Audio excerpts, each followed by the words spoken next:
Hello and thanks for joining us. This is TVC News at 4.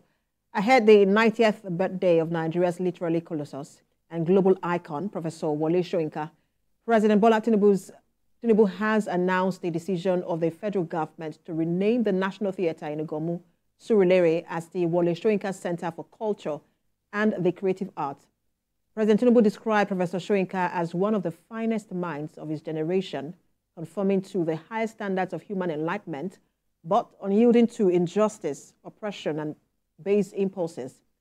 He also saluted his courage and commended him for his valiant efforts in the trenches for the nation's future, both as pro-democracy champion and as a trenchant voice against corruption and maladministration over several decades.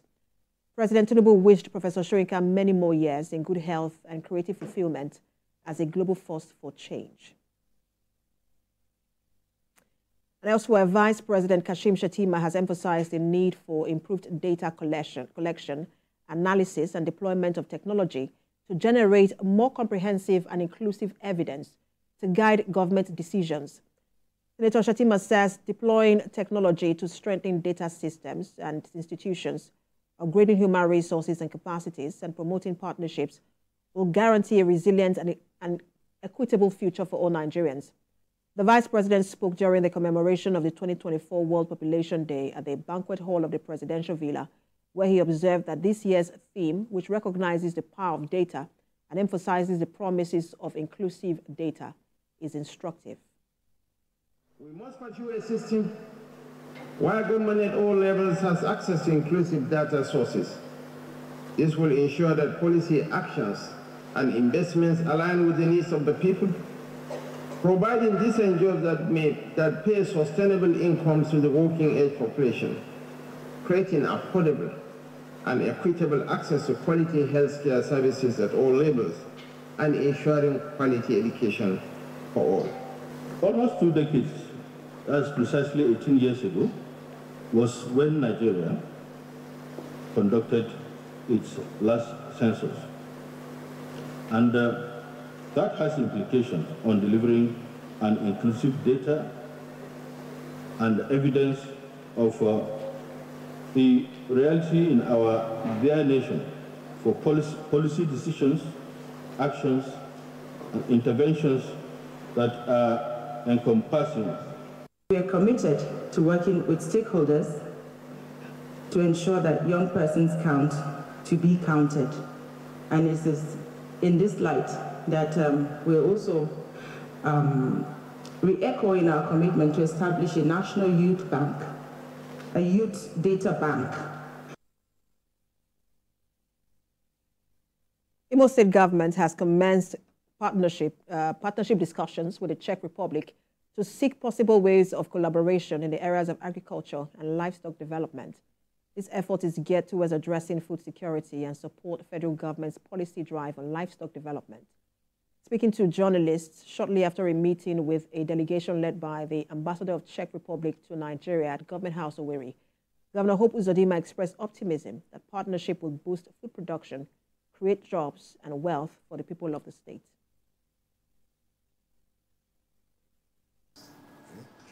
And then the thing I saw, the best University of Agriculture in the world. So we're also talking and see how they can partner with our own University of Agriculture in the exchange of curriculum, training, and the skill development. We have identified several areas with the strong Czech expertise and interest in the Imo State, especially agriculture, livestock, production of the minerals.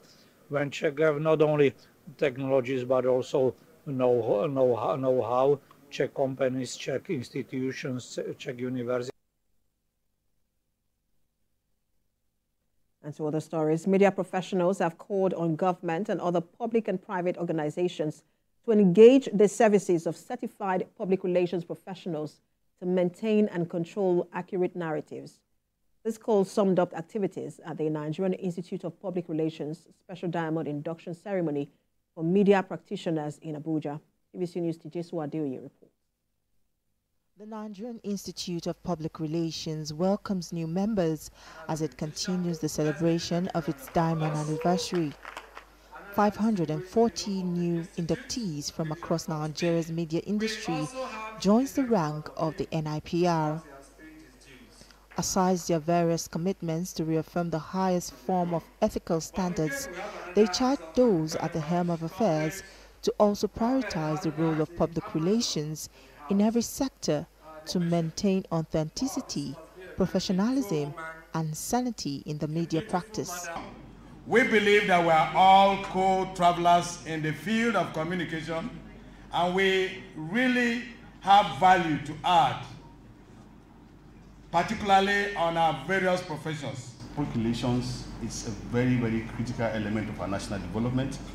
It has a major part to play in ensuring our national security, because if you don't get the right people to stand in front of Nigerians to say the right thing, they can go and say things that will become a problem for us in this country.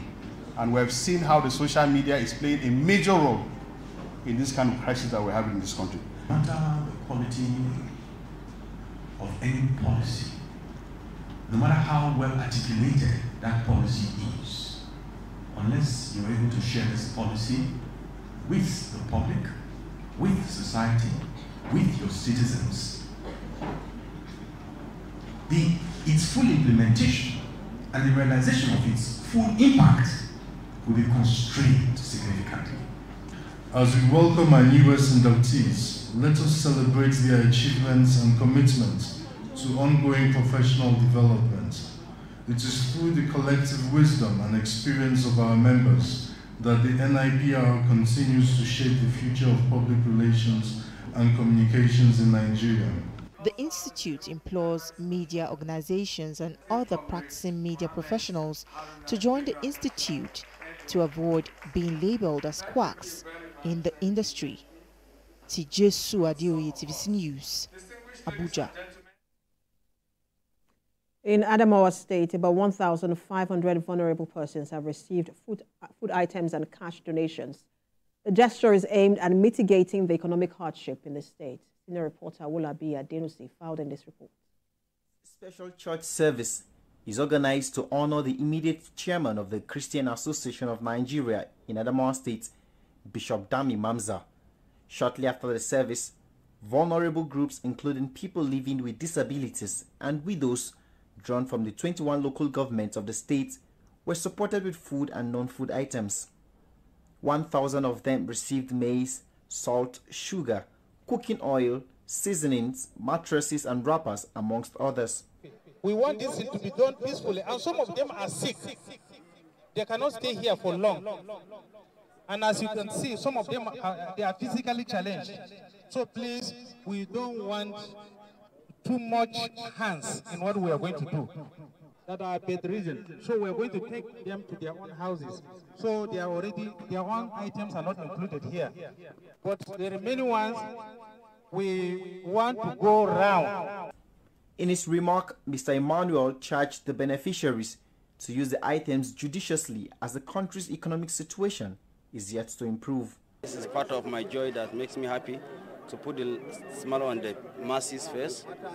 That's what makes me happy when I see someone in problem that I can help the person to change his life from bad to good. That's my joy. Some beneficiaries shared their thoughts with TVC News. Really, I'm very, very elated because for them to have remembered someone like me out there that is of less privilege, disabled, and called me out to come and help me with this. I'm very grateful, and I believe God that have put it in their heart will bless them so that they will also extend this gesture to other people. Emmanuel Musa, I thank God that this man, God is the one that brought him into the world so that to help everybody in this society. As the nation passes through difficult times, it's expected that well-meaning Nigerians should complement the effort of the government in reducing the hardship by reaching out to the vulnerable groups in the society. Now to Nigeria, former President of the United States Barack Obama and Nancy Pelosi have spoken privately about Joe Biden and the future of his 2024 campaign. Both the former president and former speaker expressed concerns about how much harder they think it's become for the president to beat Donald Trump. Neither is quite sure what to do. Democrats are desperate for the dispiriting infighting to end so they can get back to trying to beat the former president. And they are begging either Obama or Pelosi to help them get there, aware that Senate Majority Leader Chuck Schumer doesn't have the trust of Biden and that House Minority Leader Hakeem Jeffries doesn't have the depth of relationship to deliver the message. The U.S. president, on his part, says he has no intention of ending his campaign in an hour-long news conference that may not calm Democratic fears.